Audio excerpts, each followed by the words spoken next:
Akala mo simpleng palabas lang si Bluey, tungkol sa asul na tuta at pamilya. Pero may mga palihim na kwento sa background ng mga episode. Ngayon, ituturo namin sa inyo ang lahat ng iyon. Kung matagal ka na nanonood ng Bluey, matatandaan mong dati si Sox ay naglalakad sa apat na paa at tumatahol lang. Hindi siya makapagsalita o makatayo ng tuwid, at noong una, parang kakaibang detalye lang ito. Pero sa bawat episode, nang hindi halata sa background, nagsimulang magbago si Sox. Unti-unti siyang tumayo at bumuo ng mga salita. You nice hunk! Sa huli, naglakad na siya sa dalawang paa at nagsalita tulad ng iba. Hindi ito pinalaking issue ng palabas. Nangyari lang ito ng natural, katulad ng totoong paglaki. Sa episode ng Mom School, inalagaan ni Bluey ang berdeng lobo na si Greenie. Ngunit lumipad ito palabas ng bintana at nawala. Madalas nakakaligtaan ng maliit at malungkot na sandaling ito. Sa episode na The Sign, makikita mo sa langit ng Brisbane ang isang berdeng lobo na dahan-dahang lumulutang sa likuran. Yun si Greenie na tahimik na lumulutang palayo, patuloy pa rin. Sa episode na Pass the Parcel, nanalo si Bingo ng saranggolang ibon na premyo. Madaling malimutan. Pero pagkatapos, sa simula ng episode na Dirt, kapag ipinakita ng kamera ang labas ng bahay ng mga healer, kung titingnan mo ang puno sa tabi ng bahay, makikita mo ang parehong saranggolang ibon na nakasabit sa mga sanga. Mukhang sobrang nag-enjoy si Bingo dito. Bihira magpakita ng teenager sa Bluey, pero andyan sina Captain at Mia. Mapapansin mo, may tahimik na kwento ng pag-ibig sa pagitan nila. Sa episode na Barky Boats, pareho silang laging naghahanap ng dahilan para lang mapalapit sa isa't isa. Sinabi ni Calypso kina Bluey at Mackenzie na matagal nang may nararamdaman sina Captain at Mia para sa isa't isa. Sa Curry Quest, makikita mo silang palihim na nag-uusap sa likod ng mga pwesto sa perya. Kaya habang abala sina Bluey at Bingo sa paglalaro sa unahan, isang totoong kwento ng pag-ibig ng mga teenager ang tahimik na nangyayari sa likuran. Ngayon, hetong tiyak na hindi mo napansin.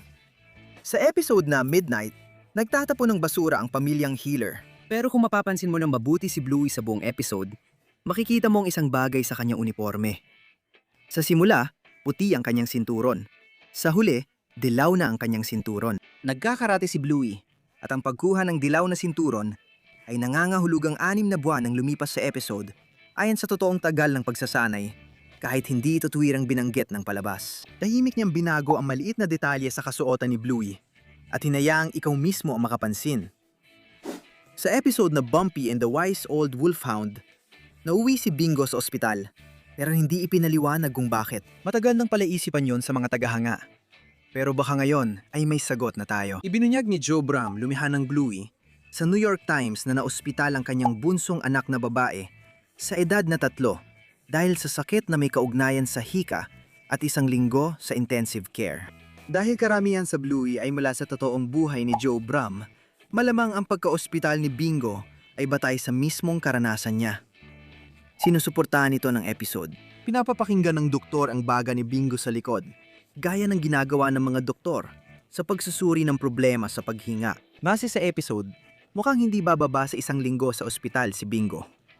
Hindi binanggit ang hika, pero mahirap nang hindi maniwala kapag pinagsama ang lahat. Napansin mo ba na mas madalas magtalo sina Tita Trixie at Tito Stripe kaysa ibang mag-asawa sa palabas?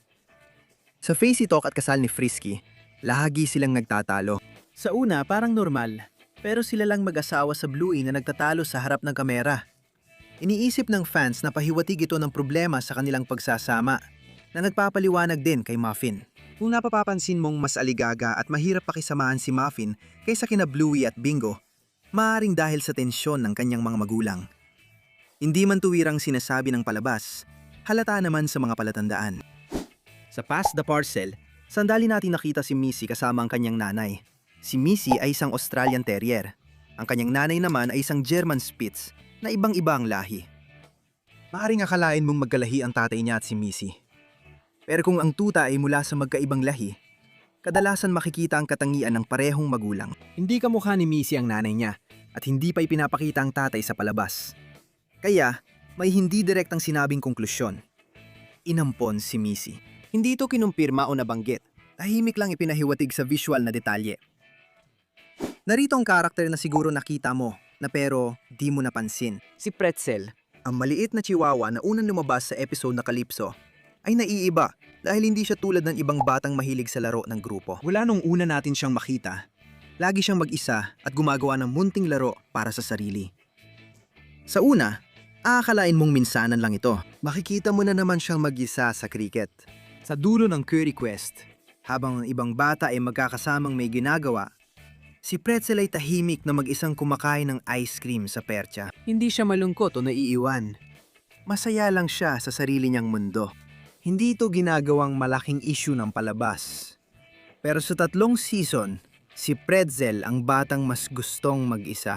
May maliit na detalyeng di napansin ng marami. Pareho lang ang tindera ng sorbetes kina Bluey at Bingo sa buong palabas. Pero kung susubaybayan mo ang kanyang paglabas sa bawat episode, mapapansin mo ang isang nakakatuwang bagay. Unang beses natin siyang nakita sa episode na Ice Cream, kung saan nagtitinda siya gamit ang maliit na kariton. Pagkatapos, sa Quiet Game, nakapwesto na siya sa palengke. At pagdating sa episode na Trades, may sarili na siyang ice cream truck. Wala ni isang episode ang tumutukoy dito. Wala ring karakter ang nagsasabi tungkol dito. Sa 3 season, tahimik na pinalago ng tindera ng sorbetes ang negosyo, mula kariton hanggang truck. Maliit na detalye ito, pero ganito ang nagpapaspecial sa Bluey. Narito ang isang kwento ng pag-ibig na madalas hindi napapansin ng marami. May kwento ng relasyon si Cornelius, tatay ni Winton, na nangyayari sa iba't ibang episode sa background habang tumatakbo ang pangunahing kwento. Sa Quiet Game, makikita mo siyang naglalakad kasama ang girlfriend niya sa kabila ng kalsada. Sa dance mode, ang girlfriend ay nakikipag-usap na sa ibang aso. May iba na siya. Si Cornelius ay nabigo sa pag-ibig na hindi pinapakita sa screen sa background ng episode ng iba. Pero pagdating sa TV shop, nakikipag-date na siya sa nanay ni Terrier. Buong kwento na nabuo gamit ang maliliit na detalye sa background ng iba't ibang episodes. Alam mo ba na sundalo pala dati ang tatay ni Chili? Sa sala ng mga healer, makikita mo sa background ang malaking litrato niya na nakasuot ng unipormeng militar. Katabi nito ang medalya ng Victoria Cross na iginagawad sa natataning tapang sa labanan. Hindi ito nabanggit sa kahit anong episode ng palabas. Nandyan lang ito sa pader sa background na nagsasabi sa iyo na ang lolo ni Bluey ay lumaban sa isang digmaan at nakatanggap ng isa sa pinakamataas na parangal para dito. Ngayon, narito ang isang kwento sa likod ng karakter ni Indy na karamihan sa mga tao ay hindi na pagtatagpi-tagpi. Sa early baby episode, nalaman nating maagang ipinanganak ang kapatid ni Indy at ilang araw na natili sa ospital. Mula sa episode na yon at sa isang detalye sa Moms and Dads, makikita nating nagulat si Indy nang malaman na may mga magulang na lumalabas para magtrabaho. Lumalabas na sa pamilya nila ang tatay ang naiwan sa bahay at nag-aalaga, habang ang nanay ay nagtatrabaho. At dito ito konektado sa isa pang episode. Sa family meeting, nakapagpalabas si Bandit ng isang hindi kanais-nais na utot sa mukha ni Bluey. Nang pinuna siya ni Bluey, nalaman natin na nung gabing bago yon, naghapunan ng pamilya sa bahay ni Indy. At ang tatay ni Indy, na siyang bahala sa pagluluto, ang gumawa ng vegan nut roast. Kaya ayon ang dahilan. May detalyeng nasa background ng isang episode na tahimik na nagpapaliwanag ng isang ganap na hiwalay, na sandali sa ibang episode. Kaya pag nanood ka ng Bluey, obserbahan ang likuran ng mga eksena. Habang nangyayari ang kwento sa harap mo, may isa pang tahimik na kwentong nagbubukas sa likod.